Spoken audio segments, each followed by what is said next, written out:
Bismillah. Assalamualaikum warahmatullahi wabarakatuh. Alhamdulillahilladzi arsala rasulahu bil huda wa dinil haq liyudhhirahu 'ala ad-din kullihi wa kafa billahi shahida. Asyhadu an la ilaha illallah iqraran bihi wa tauhida wa asyhadu anna Muhammadan 'abduhu wa rasuluhu tasliman mazida. Amma ba'du. Ikhwana fid din rahimani warahmatullah. Insyaallah pada pagi hari ini kita akan bersama-sama menyimak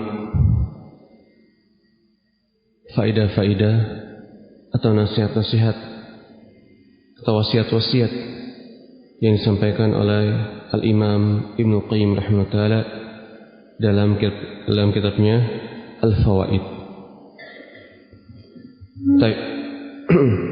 Faedah pertama yang beliau sampaikan dalam kitabnya, qala rahimahullah ta'ala, fasal ya maghruran bil amani lu'ina iblisu wa uhbita in manzilil izzi bitarki sajdatin wahidatin umira biha wa ukhrija adamu minal jannah biluqmatin tanawaluha. Wahai orang-orang yang tertipu dengan angan-angan, wahai orang yang tertipu dengan angan-angan, iblis dilaknat dan dijatuhkan, diusir dari tempat yang mulia karena meninggalkan satu sujud saja yang diperintahkan kepada dirinya. Demikian juga Nabi Adam. Nabi Adam dikeluarkan dari surga Allah Subhanahu wa taala karena satu suapan yang beliau lakukan. Kemudian juga dakhalat imra'atun an-nara fi hirratin. Begitupun ada seorang wanita yang masuk ke dalam neraka disebabkan karena kucing. Ia pergi safar, kemudian dia mengurung kucing tersebut di rumahnya, tidak diberi makan dan tidak dibiarkan untuk mencari makan, sehingga kucing tersebut mati dan dia pun masuk neraka. Wa innar rajula la yatakallamu bil kalimah la yulqi laha balan yahwi biha fin nari ab'ada ma baina masyriq wal maghrib. Demikian juga dalam satu hadis Rasulullah SAW bersabda, sesungguhnya seseorang mengatakan suatu kalimah yang dia tidak tahu apa artinya, yang tidak mengetahui maknanya apa, maka dengan kalimat tersebut dia menjatuhkan dirinya ke dalam neraka sejauh melebihi jarak antara timur dan barat. Dia dijatuhkan ke dalam neraka melebihi jarak antara timur dan barat. Apa maksud semua ini? Maksud semua ini sebagaimana yang disampaikan oleh Imam Ibnu Qayyim rahimahullah, yaitu kita jangan sampai meremehkan suatu dosa. Jangan meremehkan dosa apapun. Jangan meremehkan dosa sekecil apapun.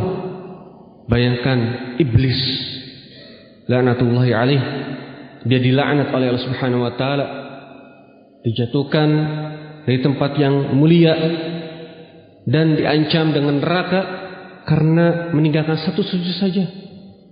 Satu sujud yang dia lakukan, satu sujud yang dia tinggalkan. Dia tidak mau sujud kepada Nabi Adam.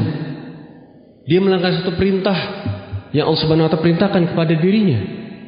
Ini iblis. Taib, sekarang berapa perintah yang telah kita langgar dari Allah Subhanahu wa taala. Kita hasibu anfusakum. Hitung masing-masing dari diri kita. Berapa syariat yang telah kita langgar? Berapa perintah yang telah kita langgar? Lalu apakah kita sudah pede, sudah percaya diri bahwasanya kita akan masuk surga? Sedangkan iblis dilaknat, diusir dari tempat yang mulia karena satu sujud saja yang dia lakukan. Nabi Adam alaihissalam diusir dari surga karena apa? Karena satu dosa, satu kesalahan yang dia lakukan, memakan buah yang terlarang, memakan tumbuhan yang terlarang, memakan sesuatu yang dilarang oleh Allah Subhanahu wa taala. Lalu kita, berapa banyak makanan yang telah dilarang oleh Subhanahu wa taala dimakan? Berapa banyak pelanggaran yang telah dilakukan? Berapa banyak pelanggaran yang telah dilakukan oleh kita? Namun ternyata kita masih percaya diri bahwasanya kita akan masuk surga dengan pedenya, dengan percaya dirinya.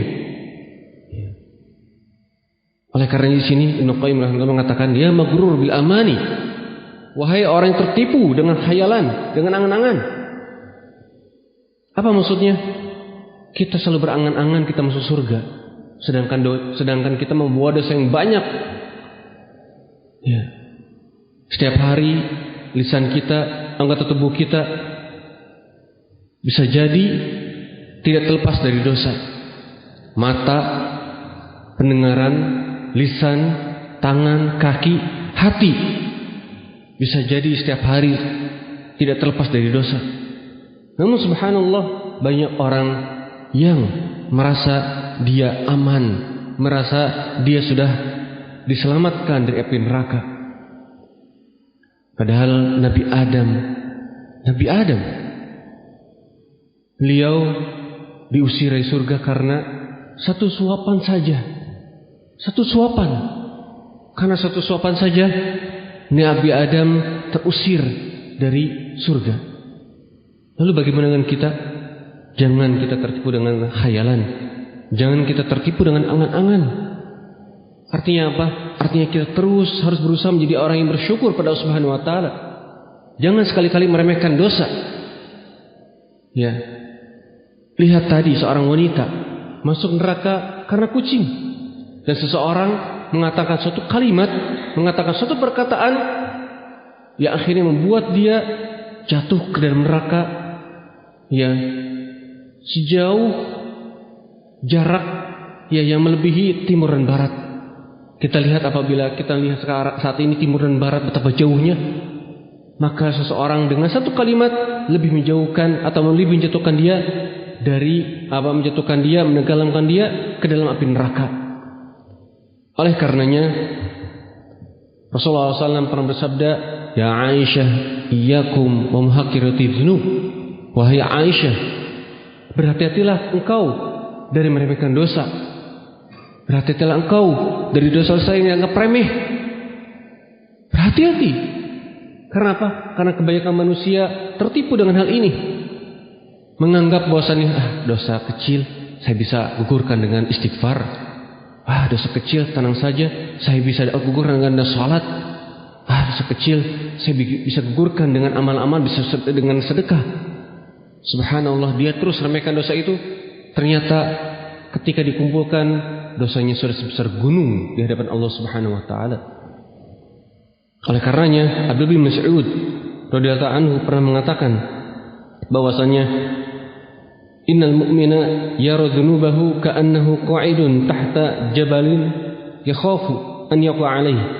Sesungguhnya orang yang beriman melihat dosa-dosanya seperti ketika duduk di bawah gunung. Ya, seorang mukmin itu ketika melakukan dosa seakan-akan dosanya itu sebesar gunung dan dia di bawahnya. Apa artinya? Takut dia dengan dosanya. Takut dengan dosa yang telah dia lakukan. Wa innal fajira yara dzunubahu kadzubab marra ala anfihi. Sedangkan orang yang fajir, orang yang selalu bermaksiat, ya, orang yang fajir, orang yang selalu bermaksiat, dia melihat dosanya itu seperti lalat yang hinggap atau yang melewati hidungnya. Orang yang fajir melihat suatu dosa itu seperti seekor lalat yang lewat di hidungnya. Apa artinya? Remeh sekali, meremehkan. Itu orang fajir. Ya, orang fajir. Tidak sholat, bagi dia dianggap remeh. Tidak puasa, remeh. Selalu berdusta, remeh. Tidak amanah, remeh. Ya. Kepada orang tua, berkata kasar pada orang tua, dianggap remeh. Berani kepada orang tua, dianggap remeh. Itulah orang fajir. Riba, dianggap remeh. Ya. Berdusta, dianggap remeh. Rishwah, suap, dianggap remeh. Mencela pemerintah, biasa, remeh. Ya. Maka itulah ciri-ciri orang fajir. Ciri-ciri orang fajir. Anas bin Malik radhiyallahu anhu pernah mengatakan, "Innakum lata'lamuna a'malan hiya adaqqu fi a'yunikum min asy-sya'r. Inna kunna la na'udduha ala ahdi Nabi sallallahu alaihi wasallam minal mubiqat. Innakum lata'lamuna innakum lata'maluna a'malan." Sesungguhnya kalian melakukan satu perbuatan yang lebih halus di mata kalian dibandingkan dengan selahir rambut. Sesungguhnya kalian melakukan satu amalan dan kalian anggap amalan tersebut, ya, atau perbuatan tersebut lebih tipis daripada rambut. Sedangkan kita menganggap perbuatan itu di zaman Nabi Muhammad SAW sebagai penghancur agama kita. Sebagai penghancur agama kita. Sesungguhnya kalian, ini zaman Anas bin Malik, zaman beliau masih hidup. Sesungguhnya kalian melakukan satu dosa yang mana kalian anggap dosa tersebut lebih tipis daripada selai rambut. Lebih tipis daripada selai rambut. Remeh sekali, kecil sekali. Sedangkan kami menghitung, menganggap dosa tersebut sebagai penghancur di masa kami, di masa Nabi Muhammad SAW. Ya, ini menunjukkan bahwasannya manusia sudah meremehkan dosa-dosa. Ya. Mereka menganggap dosa itu seperti tadi, lalat yang berlalu saja, nyamuk yang berlalu saja, remeh, tidak dianggap sesuatu. Ya. Oleh karenanya, jangan heran kalau saat ini bencana di mana-mana. Jangan heran apabila, ya, saat ini kaum muslimin lemah. Kaum muslimin lemah, banyak mendapatkan musibah. Karena apa? Karena mereka sudah meremehkan dosa-dosa. Mereka sudah menganggap dosa-dosa itu sebagai suatu hal yang biasa. Oleh karenanya, kita sebagai seseorang yang beriman kepada Allah Subhanahu wa taala, jangan sekali-kali menganggap remeh suatu dosa. Ingat, Nabi Adam dikeluarkan dari jannah karena suatu dosa. Sedangkan kita, dosa-dosa kita sudah menumpuk.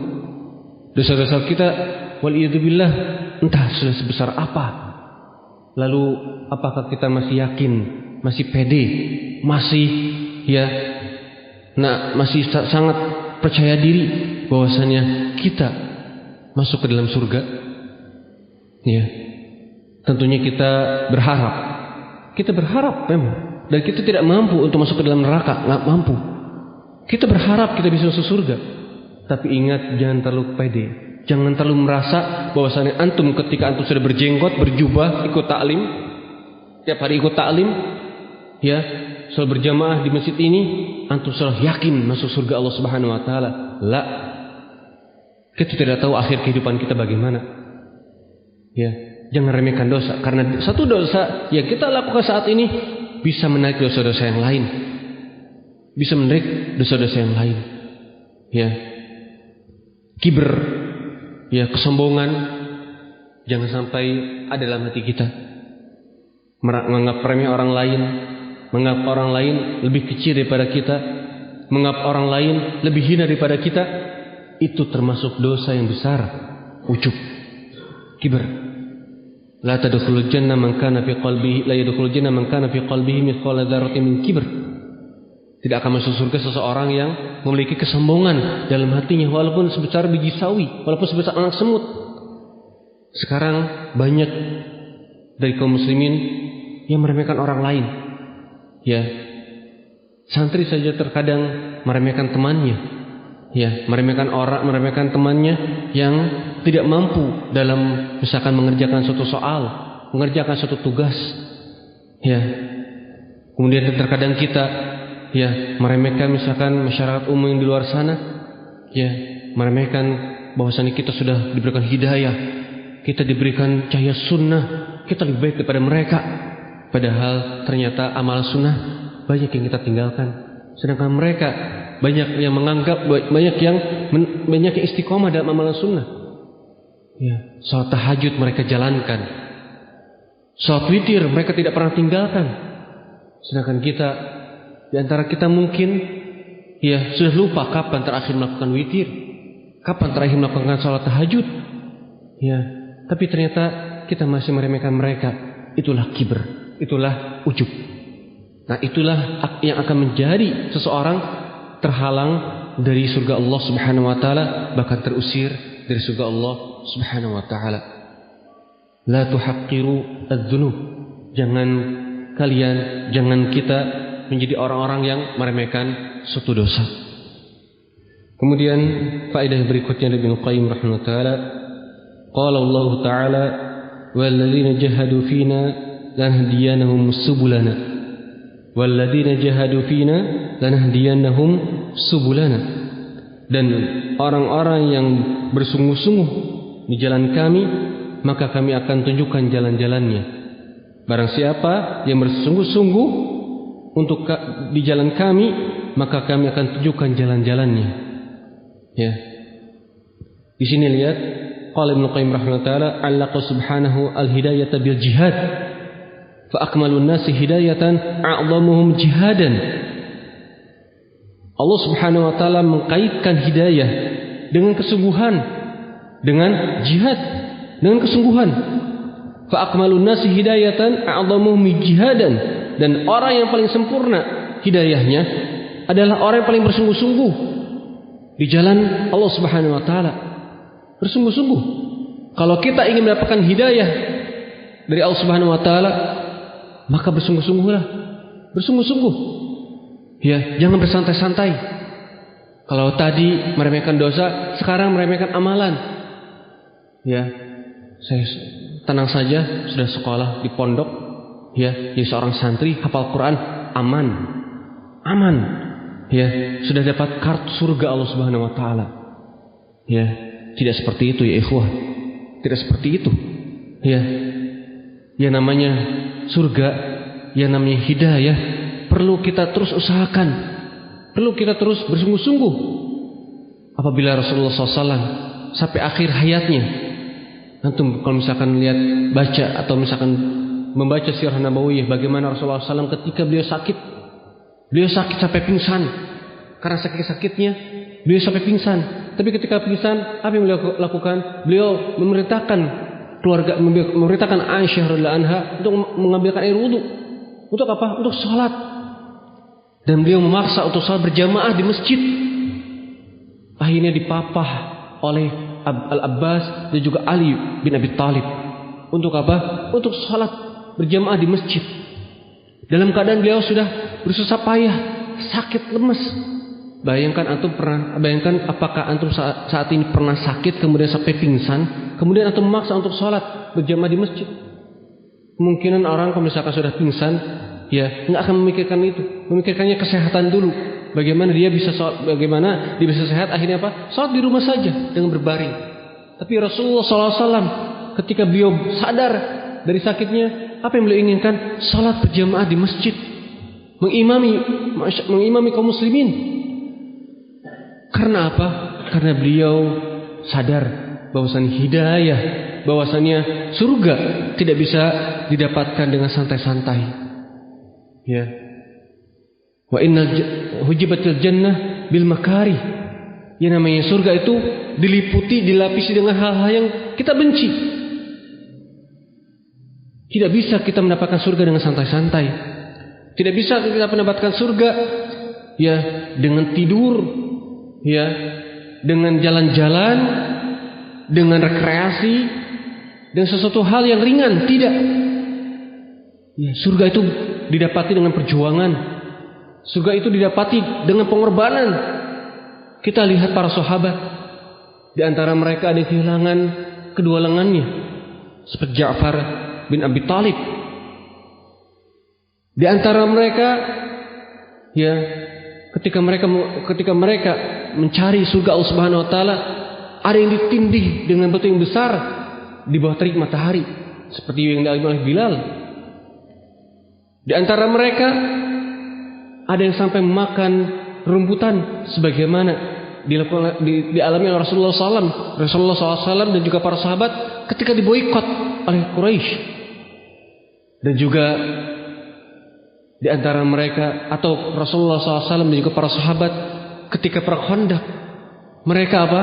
Mereka mengaitkan batu-batu di perut mereka. Karena apa? Karena kelaparan. Sedangkan kita, pernahkah kita selama hidup kita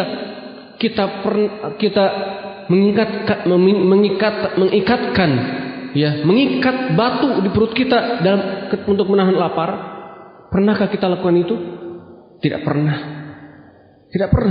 Tapi subhanallah, kita lebih yakin masuk surga daripada sahabat. Kebanyakan kita sudah yakin bisa masuk surga dibandingkan dengan para sahabat. Ya. Mana buktinya? Buktinya, ya, hal yang sunnah ditinggalkan.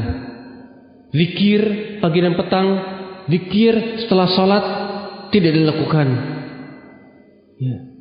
Salat malam dibiarkan, lebih memilih tidur daripada salat malam. Ya. Kemudian ketika ada kajian, ketika ada ta'lim, ketika ada majelis ilmu di sana, dia malah jalan-jalan. Ya. Hanya bermodalkan jenggot, bermodalkan jubah, bermodalkan hijab, bermodalkan cadar, masuk surga. Maghrur bil amani tadi. Tertipu dengan angan-angan. Padahal yang namanya hidayah itu butuh perjuangan. Alhamdulillah apabila sekarang saat ini antum atau kita semua sudah mendapatkan hidayah, mengenal tauhid, mengenal sunnah, maka untuk mempertahankan itu butuh perjuangan. Butuh perjuangan. Jangan sekali-kali kita, ya, merasa aman. Betapa banyak orang-orang sudah berguguran di belakang kita. Seorang masyayikh jatuh ke dalam penyimpangan. Ya, seseorang yang dulunya membela tauhid sekarang jatuh ke dalam kesesatan. Ya. Seseorang yang dulunya membela agama Allah Subhanahu wa taala, membela tauhid, di akhir hidupnya menjadi ateis, menjadi seseorang yang tidak beragama. Ya, seperti Abdullah Al-Qasimi, seorang ulama dulunya seorang ulama besar di Saudi. Ya, seorang ulama besar di Saudi. Tapi ternyata di akhir hidupnya dia menjadi ateis, tidak beragama, tidak mengakui adanya Allah Subhanahu wa taala. Seorang pembela tauhid, bayangkan, seorang pembela tauhid kemudian di akhir hidupnya menjadi seorang yang menentang Allah Subhanahu wa taala, tidak mengakui adanya Allah Subhanahu wa taala. Karena apa itu? Karena penyimpangan. Karena tidak bersungguh-sungguh dalam agama. Ya, oleh karenanya cahaya hidayah yang sudah Allah berikan kepada kita semua perlu kita terus pertahankan cahaya tersebut dengan bekerja keras, dengan bersungguh-sungguh di jalan Allah Subhanahu wa taala, beramal. Ya, berilmu. Ketika ada majelis ilmu, hadiri, karena disitulah kita akan meningkatkan keimanan kita. Ketika iman kita bertambah, maka kita pun semakin dekat dengan Allah Subhanahu wa taala. Namun apabila majelis ilmu saja ditinggalkan, bagaimana keimanan kita akan bertambah? Bagaimana kita akan bisa lebih mengenal Allah kalau misalkan kita tidak berpelajari tentang Allah Subhanahu wa taala? Bagaimana kita bisa mengenal agama Islam ini kalau kita tidak mempelajari agama Islam ini? Bagaimana kita bisa dikatakan mencintai Rasulullah SAW tapi ternyata kita tidak kenal dengan Rasulullah SAW? Ya, oleh karenanya bagaimana mungkin akan bisa menjawab 3 pertanyaan yang akan ditanyakan oleh Munkar dan Nakir di alam kubur nanti kalau dia tidak mengenal Allah Subhanahu wa taala, kalau dia tidak mengenal agama Islam, kalau dia tidak mengenal sunnah Nabi Muhammad SAW atau tidak mengenal Rasulullah SAW. Ya, dan bagaimana mungkin kita akan bisa mengenal Allah, mengenal agama Islam, mengenal Nabi Muhammad SAW, mengenal sunnahnya kalau tanpa majlis taklim, kalau tanpa majlis ilmu. Ya, oleh karenanya ikhwah sekalian, ikhwana fiddin rahimani wa rahimakumullah, majlis ilmu itu ada satu kebutuhan pokok bagi kita. Majlis ilmu merupakan sesuatu yang darurat bagi kita. Karena apa? Karena kita butuh majlis ilmu itu. Karena kita ingin bisa menjawab 3 pertanyaan yang akan ditanyakan oleh malaikat Munkar dan Nakir di alam kubur. Kita harus bisa menjawab. Kita harus bisa menjawab 3 pertanyaan tersebut dengan baik. Lalu bagaimana kita bisa menjawab 3 pertanyaan tersebut kalau misalkan kita tidak mempelajari 3 hal ini?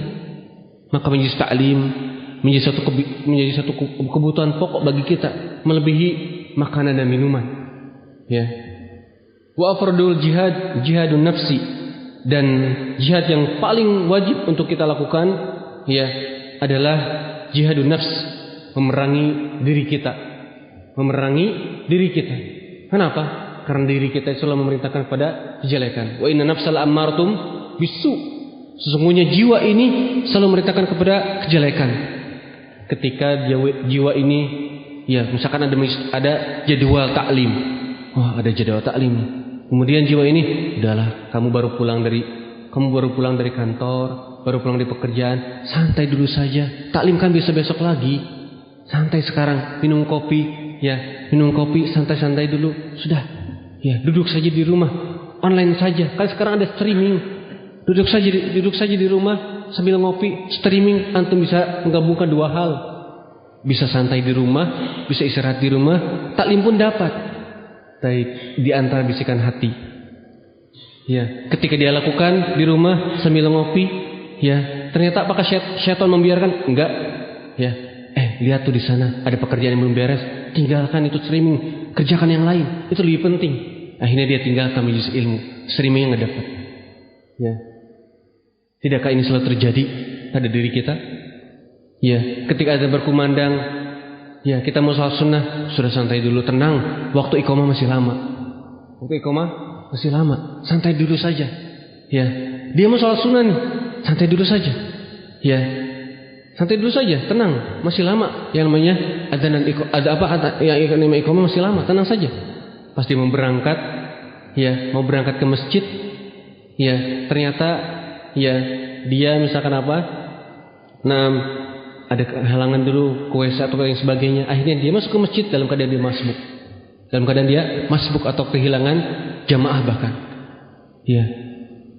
Ketika mau sedekah, mengeluarkan uang, lihat tuh lihat keluarga di rumah.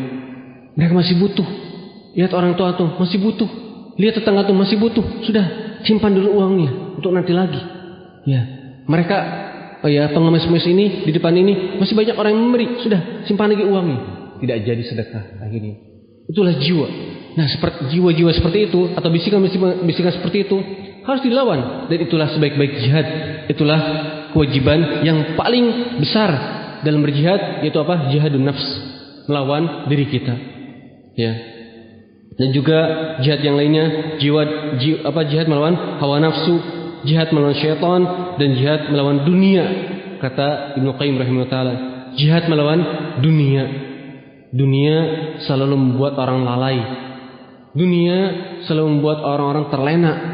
Ya, betapa banyak orang yang meninggalkan salat wajib, salat berjamaah dikarenakan dunia. Ya, memang Allah Subhanahu wa taala menjadikan dunia sebagai sesuatu yang indah, sebagai sesuatu yang hijau, yang sejuk di depan mata, ya, sejuk di pandangan mata. Karena apa? Karena Allah ingin menguji bagaimana keimanan kita. Ya, bagaimana keimanan kita.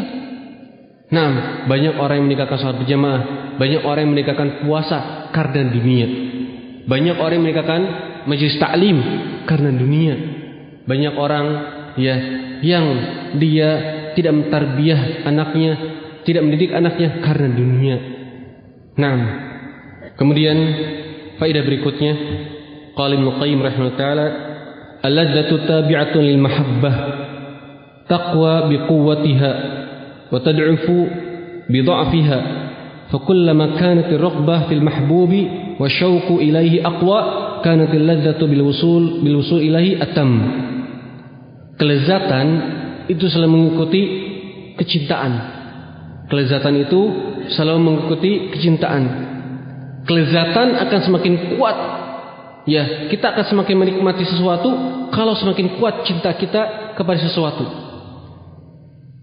Sebaliknya, kelezatan itu akan semakin lemah ketika kecintaan tersebut semakin lemah. Maka ketika dorongan dalam jiwa terhadap sesuatu yang dicintai semakin kuat, kerinduan terhadap sesuatu yang dicintai semakin kuat, maka kelezatan yang dirasakan pun akan semakin sempurna. Contoh sederhananya, kita ada makanan yang kita sukai. Ya, ada makanan favorit yang kita sukai. Ketika kita makan, ya, kira-kira lebih enak atau tidak? Lebih enak dibandingkan dengan sesuatu yang kita tidak sukai. Ya, misalkan seseorang menyukai sate. Ya, kemudian kemudian dia pun tidak menyukai misalkan sayuran. Ya, ketika dia makan sate dia akan semangat. Ya, karena apa? Merasakan kelezatan yang lebih. Dan ketika dia makan sayuran, dia tidak merasakan kelezatan. Karena apa? Karena dia tidak suka, dia tidak cinta, dia tidak menyukai sayuran tersebut. Nah, itu contoh sederhananya. Contoh besarnya adalah sudah selezat apakah kita dalam beribadah kepada Allah Subhanahu wa taala? Sudah selezat apa kita dalam beribadah kepada Allah Subhanahu wa taala? Tadi ketika kita sholat berjamaah, sholat subuh, apakah kita merasakan ketenangan? Apakah kita merasakan kelezatan? Apakah kita merasakan kenikmatan ketika kita berzikir kepada Allah Subhanahu wa taala, ketika kita mendengarkan lantunan ayat Al-Qur'an? Apakah kita merasakan kelezatan? Kalau kita merasakan kelezatan, alhamdulillah, syukuri. Kalau kita tidak merasakan kelezatan, berarti apa? Berarti kita kurang mencintai sholat, kurang mencintai zat yang kita beribadah kepadanya. Karena apa? Karena kita tidak merasakan kerinduan ketika sholat kepada Allah Subhanahu wa taala. Kita tidak merasakan kenikmatan. Ya, kita tidak merasakan apa? Adanya kecintaan kepada Allah Subhanahu wa taala ketika kita sholat. Kita sholat karena apa? Karena seperti melakukan aktivitas biasa saja. Ada memandang, oh ya saya harus sholat. Hanya seperti itu saja. Menganggap ibadah itu sebagai aktivitas biasa, bukan menganggap ibadah sebagai ibadah. Karena kalau misalkan seseorang menganggap ibadah ketika dia dalam keadaan sholat, ada rasa bahagia, ada rasa tenang. Oleh karenanya Rasulullah SAW mengatakan kepada Bilal, ya Bilal, arihna bis sholah. Ya Bilal, arihna bis sholah. Wahai Bilal, istirahatkanlah kami dengan sholat. Wahai Bilal, tenangkanlah kami dengan sholat. Karena apa? Merasakan kenikmatan. Merasakan kenikmatan ketika sholat. Merasakan ketenangan ketika sholat. Nah sekarang, ya, kita bagaimana ketika kita sholat? Apa yang kita rasakan ketika sholat? Ya, mungkin kebanyakan kita ketika kita sholat, pikirannya kemana-mana. Hanya yang terasa adalah gerakan saja. Gerakan bibir dan gerakan anggota tubuh saja. Hatinya tidak bergerak. Hatinya tidak bergerak. Mengapa itu? Karena kita sudah kurang cinta pada Allah Subhanahu wa taala. Karena kadar kecintaan kita rendah di hadapan Allah Subhanahu wa taala. Ya. Tadi kalau misalkan kita merasakan cinta yang tinggi kepada Allah Subhanahu wa taala, akan merasakan kelezatan ketika sholat, akan merasakan kelezatan ketika beribadah. Ya. Namun apabila kita tadi tidak merasakan kelezatan, tidak merasakan kenikmatan ketika kita beribadah, berarti menunjukkan kecintaan yang rendah di hadapan Allah Subhanahu wa taala. Bagaimana ya saya merasakan hal itu? Saya merasakan ketika sholat itu, ya perasaan saya biasa saja. Di luar sholat dan di dalam sholat biasa saja perasaan saya. Hati saya tidak bergetar ketika mendengar ayat Al-Quran. Ya, setelah sholat pun saya tidak merasakan ketenangan, tetap merasakan kegelisahan. Apa yang harus saya lakukan? Perbanyaklah istighfar kepada Allah Subhanahu wa taala. Perbanyaklah istighfar kepada Allah Subhanahu wa taala. Ya, mengapa bisa demikian? Karena hati kita sudah kotor dengan maksiat. Hati kita sudah hitam dengan kemaksiatan. Butuh dibersihkan dengan taubat kepada Allah Subhanahu wa taala. Perbanyaklah istighfar. Perbanyaklah bertobat kepada Allah Subhanahu wa taala. Ya, hati kita sudah menjadi keras, lebih keras daripada batu. Ya. Hati kita sudah sangat keras melebihi batu. Oleh karena butuh dihancurkan, butuh dilunakkan dengan zikrullah, butuh dilunakkan dengan istighfar kepada Allah Subhanahu wa taala. Perbanyaklah istighfar kepada Allah Subhanahu wa taala, perbanyaklah bertobat kepada Allah Subhanahu wa taala agar apa? Agar hati kita menjadi lunak, agar hati kita kembali bisa merasakan kecintaan kepada Allah Subhanahu wa taala. Wa kamalul abdi bihasabi hatainil quwatain, al-ilmu wal hubb, wa afdalul ilmi al-ilmu billah, wa ala hubb al-hubbul lahu, wa akmalul ladzah bihasabiha. Tadi kelezatan yang kita rasakan itu mengikuti kecintaan kita kepada sesuatu. Lalu bagaimana cara kita meningkatkan kecintaan kita? Ya, di sini kata Ibnu Qayyim rahimahullah taala, wal mahabbatu wa syauqu tabi'un li ma'rifati wal ilmi bihi. Kecintaan kita dan kerinduan kita pada sesuatu itu tergantung pengetahuan, tergantung ilmu kita terhadap sesuatu tersebut. Ya, kecintaan kita dan kerinduan kita itu tergantung dengan pengetahuan kita dan ilmu terhadap sesuatu. Ya. Fakullama kana al-ilmu bihi atam kanat mahabbatu akmal. Maka setiap kali, ya, apabila ilmu itu semakin sempurna, maka akan semakin sempurna kecintaannya kepada sesuatu tersebut. Nah, sekarang kalau kita tidak merasakan kecintaan kepada Allah Subhanahu wa taala, barangkali kita belum lebih mengenal Allah Subhanahu wa taala. Kita mungkin belajar tauhid, tapi tidak paham apa itu tauhid. Kita belajar tentang Allah Subhanahu wa taala, tentang nama-nama Allah Subhanahu wa taala, tapi tidak paham apa yang harus dilakukan, tapi tidak memahami secara mendalam apa yang dipelajari. Salah satu usul sudah selesai, qaidul arba sudah selesai, kitab tauhid sudah selesai. Tapi apa? Tapi tidak paham, tidak memahaminya, tidak tahu intisarinya, tidak tahu apa yang harus dilakukan. Akhirnya apa? Akhirnya dia pun tidak kenal dengan Allah Subhanahu wa taala. Tidak tahu hak Allah Subhanahu wa taala. Ya, maka kalau misalkan kita ingin menyempurnakan keimanan kita, maka apa? Pelajari ya ilmu-ilmu tentang Allah Subhanahu wa taala. Apabila kita ingin mencintai Allah Subhanahu wa taala, pelajarilah ilmu-ilmu yang berkaitan dengan Allah Subhanahu wa taala.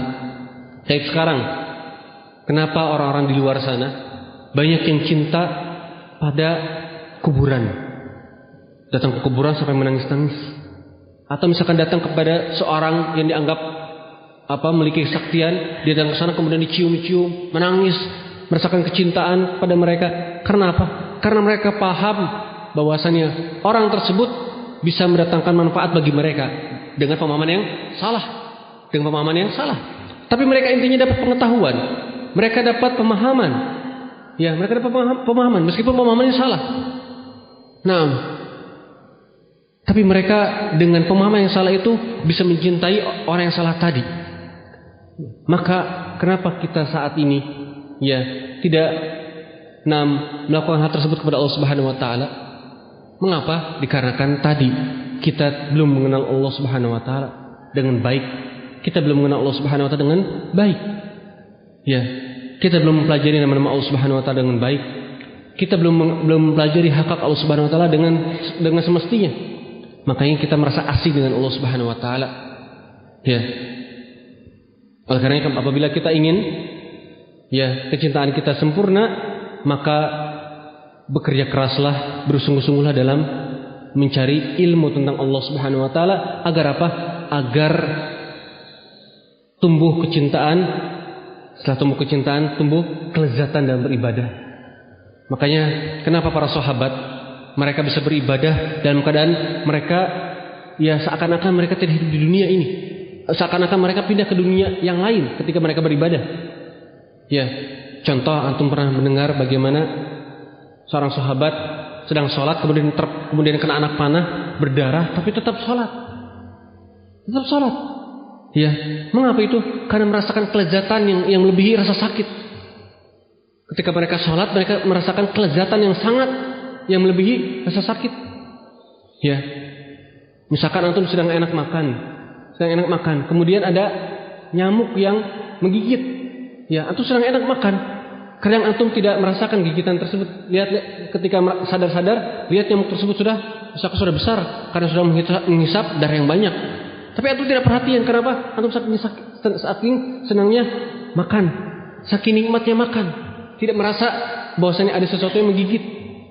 Ya. Seperti itulah seseorang yang sholat, kemudian dia terluka, tapi karena saking nikmatnya dalam sholat, mereka lupa dengan rasa sakit tersebut. Urwah bin Zubair, seorang tabi'in. Beliau pernah sakit, kemudian pernah sakit di kaki, kemudian harus diamputasi kakinya. Ketika zaman dulu tidak ada yang namanya anestesi. Ya, tidak ada anestesi. Ya, tidak disuntik sehingga tidak merasakan rasa sakit, tidak ada.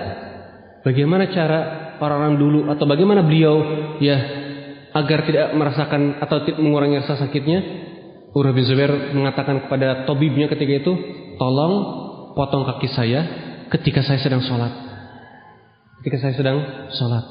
Akhirnya beliau sholat dan diamputasilah kakinya. Dan beliau tidak teriak-teriak. Beliau tidak merasakan kesakitan yang sangat. Beliau tahan, mungkin walam. Ya, intinya beliau diamputasi ketika sholat dan beliau tidak merasakan sakit yang sangat. Ya, karena apa? Karena ketika beliau sholat, beliau merasakan kenikmatan yang bisa mengalahkan rasa sakit tersebut. Nah, sekarang apakah mungkin kita masih jauh dari hal itu?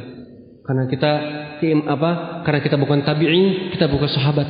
Tapi pernah tidak kita merasakan kenikmatan yang ketika kita sholat, saya ingin berada dalam keadaan ini terus, tidak ingin lepas dari keadaan ini. Nah, wallahu alam, pernah kita rasakan ataukah tidak? Kalau misalkan kita belum pernah merasakan, berarti apa? Berarti kita belum lebih mengenal Allah Subhanahu Wa Taala. Berarti kita belum cinta pada Allah Subhanahu Wa Taala. Kita belum cinta dengan sholat, kita belum cinta dengan Allah Subhanahu Wa Taala. Lalu apa harus kita lakukan? Perbanyaklah istighfar kepada Allah Subhanahu Wa Taala dan terus menghadiri majelis ilmu. Agar apa? Agar tumbuh keimanan dalam hati kita. Kemudian faedah yang terakhir, qala Ibnu Qayyim rahimahullah taala, laisa fil wujudil mumkin sababun wahidun mustaqillun bita'thir. Tidak ada fi wujudil mumkin. Pernah dengar istilah wujudul mumkin? Mumkinul wujud, wajibul wujud, mustahilul wujud. Pernah dengar? Ini adalah istilah yang dikembangkan oleh ahli filsafat. Yaitu antaranya adalah Ibnu Sina itu mensifati Allah Subhanahu Wa Taala dengan wajibul wujud. Ya, wajibul wujud. Apa artinya wajibul wujud? Yang wujudnya itu harus ada. Kalau tidak ada wujudnya, maka tidak akan ada semua ini. Baik, namanya wajibul wujud. Sedangkan kita makhluk itu disebut dengan mumkinul wujud atau wujudul mumkin. Mumkinul wujud. Yang mana adanya kita tidak berpengaruh dengan adanya dunia, dengan adanya alam ini. Ya, manusia mau ada berapapun jumlah, misalkan ada 1 miliar dimusnahkan semua, apakah alam ini akan hancur? Tidak. Maka disebut dengan mumkinul wujud. Ada di sana yang namanya mustahilul wujud. Apa mustahilul wujud? Mustahilul wujud itu artinya yang tidak mungkin ada wujudnya di alam ini. Apa itu? Sesuatu yang sama dengan Allah Subhanahu Wa Taala, nggak mungkin ada. Sesuatu yang menjadi tandingan Allah Subhanahu Wa Taala, sesuatu yang menjadi sekutu bagi Allah Subhanahu Wa Taala yang sebanding itu tidak ada sama sekali. Itu mustahilul wujud. Meskipun ini datang dari ahli filsafat, tapi terkadang disebutkan oleh para ulama. Untuk apa? Untuk kita lebih familiar dengan bahasa seperti ini. Ya, mengenalkan bahasa seperti itu. Nah, kata Ibnu Qayyim rahimahullah taala, tidak ada di alam semesta ini, tidak ada di alam ini artinya apa? Makhluk. Ya, tidak ada di alam ini satu sebab yang berpengaruh dengan sendirinya.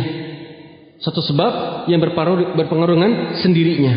Artinya tidak ada satu sebab satupun yang bisa mendatangkan suatu akibat dengan sendirinya. Tidak ada di alam semesta ini suatu sebab yang bisa mendatangkan akibat dengan sendirinya. Taib. Bal la yu'athiru sababun albattah illa binzimami sababin akhar ilaih. Bahkan suatu sebab itu ya tidak akan bisa berpengaruh, tidak akan bisa mengakibatkan sesuatu kecuali apabila digabungkan dengan sebab yang lain. Dengan sebab yang lain. Ya, dan juga tercegah dari penghalang. Tercegah dari penghalang yang akan bisa mendatangkan suatu akibat. Ya. Dan inilah yang disaksikan oleh kita. Taib. Contoh, misalkan api bisa nyala apa? Api ya. Nah, sesuatu yang terbakar, apakah itu disebabkan oleh api saja? Tidak. Tapi harus butuh oksigen, butuh udara untuk membakar benda tersebut. Karena kalau misalkan tidak ada udara, tidak ada oksigen, maka api tersebut tidak akan nyala, tidak akan bisa membakar. Tanaman bisa tumbuh kalau ada tanah, kalau ada air, kalau ada nutrisi bagi tumbuhan tersebut. Nah, begitupun dengan sesuatu yang lain. Ya, antum bahagia bukan dengan sesuatu yang ada di dunia ini. Ya, karena apa tadi? Sesuatu yang ada di dunia ini tidak akan bisa mendatangkan akibat dengan sendirinya. Antum mencari kebahagiaan dengan materi, maka ingat, materi ini tidak bisa mendatangkan kebahagiaan dengan sendirinya. Materi, uang, harta tidak akan bisa mendatangkan kebahagiaan. Karena apa? Materi ini atau harta ini masih makhluk. Masih makhluk. Sedangkan tadi kaidahnya tidak ada makhluk yang bisa mendatangkan akibat dengan bersendirinya. Maka kalau misalkan antum mencari kebahagiaan hanya dengan materi, salah besar. Karena materi tidak akan bisa mendatangkan kebahagiaan. Ya, antum menginginkan kesehatan, mengandalkan obat, maka obat tidak akan bisa mendatangkan kesembuhan. Gak bisa. Ya, antum sedih, ingin menghilangkan kesedihan dengan sesuatu yang bersifat duniawi, dengan yang ada di dunia ini, maka tidak akan bisa sesuatu yang ada di dunia ini menghilangkan kesedihan. Wah, saya sedang sedih, saya ingin menghilangkan dengan jalan-jalan. Apakah jalan-jalan bisa menghilangkan kesedihan? Jawabannya tidak. Karena jalan-jalan masih makhluk. Baik, jalan-jalan masih makhluk. Ya. Antum ingin mendapatkan rezeki. Antum ingin mendapatkan rezeki. Antum mengandalkan hanya pekerjaan. Ya, hanya mengandalkan pekerjaan. Apakah pekerjaan bisa mendatangkan rezeki? Jawabannya tidak. Ya, tidak. Sekarang banyak kok orang yang kerja 24 jam, tapi ternyata hasilnya 0. Hasilnya 0. Ya, banyak. Ada juga orang yang misalkan dia bekerja 1 jam, tapi hasilnya jauh lebih baik daripada yang tadi bekerja sampai 24 jam misalkan. Ya, karena apa itu? Karena pekerjaan tidak bisa mendatangkan rezeki pada asalnya. Pekerjaan diantar sebab, tapi pekerjaan ini butuh sebab yang lain untuk mendatangkan rezeki. Kenapa pekerjaan tidak bisa mendatangkan rezeki? Karena pekerjaan adalah makhluk, adalah mumkinul wujud. Ya. Nah, oleh karenanya, untuk apa kita bersandar pada materi untuk mendatangkan kebahagiaan? Salah besar kalau misalkan manusia menyandarkan kebahagiaan kepada materi. Salah besar kalau misalkan seseorang menyandarkan kebahagiaan atau kesehatan dengan obat, dengan dokter. Ya, salah besar. Saya tidak akan bisa sembuh kalau tanpa dokter ini. Salah besar. Karena apa? Itu termasuk bentuk kesyirikan. Karena dia tidak percaya pada Allah Subhanahu wa taala dan dia lebih percaya pada dokter. Dia meyakini bahwa dokter bisa mendatangkan kesembuhan, padahal tidak. Ya. Dia menggantungkan rezeki dengan pekerjaan, salah besar. Karena ingat, pekerjaan tidak bisa mendatangkan rezeki. Lalu bagaimana cara kita untuk bisa mendapatkan kebahagiaan? Lalu bagaimana cara kita untuk bisa mendapatkan rezeki? Lalu bagaimana cara kita untuk mendapatkan kesehatan? Kaitkanlah hati kita dengan satu-satunya zat yang bisa mendatangkan akibat dengan bersendirinya. Siapa itu? Allah Subhanahu wa taala. Allah adalah satu-satunya zat yang bisa mendatangkan akibat, yang bisa membuat akibat dengan sendirinya tanpa ada sebab yang lain. Tanpa sebab yang lain. Ketika kita bersandar pada Allah Subhanahu wa taala, Allah bisa mendatangkan apa yang kita inginkan. Bukankah banyak orang yang dia duduk di rumah, kemudian ternyata Allah datangkan rezeki dengan tidak disangka-sangka, tanpa bekerja. Ya. Kemudian bukankah banyak orang yang bahagia meskipun dia itu hidup sederhana, fakir, miskin, tapi dia hidup bahagia. Ketika apa? Ketika dia dekat dengan Allah Subhanahu wa taala. Ya. Banyak orang yang miskin, yang fakir, tapi ternyata dia bahagia. Dia hidupnya tidak ada beban. Ya. Karena apa? Karena dia dekat dengan Allah Subhanahu wa taala. Banyak orang yang sehat tanpa dia melakukan aktivitas olahraga dan sebagainya, tapi dia terus berzikir pada Allah Subhanahu wa taala, terus melakukan tahajud kepada Allah Subhanahu wa taala, terus melakukan salat kepada Allah Subhanahu wa taala. Allah berikan kesehatan. Ya. Oleh karenanya, apabila kita ingin mendapatkan kebahagiaan, apabila kita ingin mendapatkan rizki, apabila kita ingin mendapatkan kesehatan, apabila kita ingin mendapatkan kekuatan, maka dekatilah Allah Subhanahu wa taala. Karena dari sanalah semua datang. Allah lah sumber kebahagiaan. Allah lah sumber rizki kita. Allah lah sumber kesehatan kita. Allah lah sumber kekuatan kita. Ya, jangan kita bersandar pada apapun. Makanya salah kalau misalkan seseorang sedang sibuk, azan berkumandang, diacukan panggilan azan. Ya, dia sedang sibuk mengerjakan tugas misalkan. Kemudian azan berkumandang, dia acukan azannya, dia tetap mengerjakan tugasnya, salah. Kenapa? Karena usaha dia tidak akan bisa mendatangkan kesuksesan. Usaha dia kan makhluk. Dia punya masalah. Tapi sekarang dia punya masalah, dia punya usahanya makhluk kan? Apakah usaha ini bisa menghilangkan masalah dia? Jawabannya tidak bisa.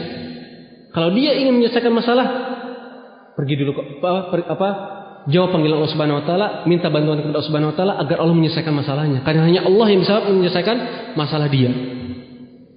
Ya.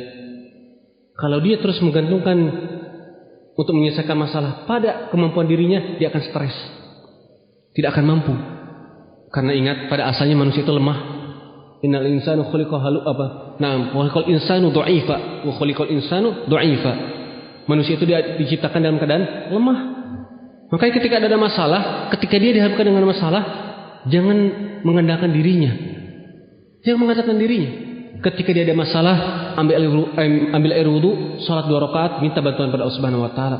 Itulah ciri seorang yang muslim, yang berserah diri pada Allah Subhanahu wa taala, yang menggantungkan segala sesuatu pada Allah Subhanahu wa taala. Ya, tapi ternyata kebanyakan orang ketika ada masalah dia menganggap dirinya mampu. Akhirnya apa? Akhirnya kewalahan sendiri. Banyak orang yang stres ya di negara kafir sana, di Jepang, di Korea, di Cina.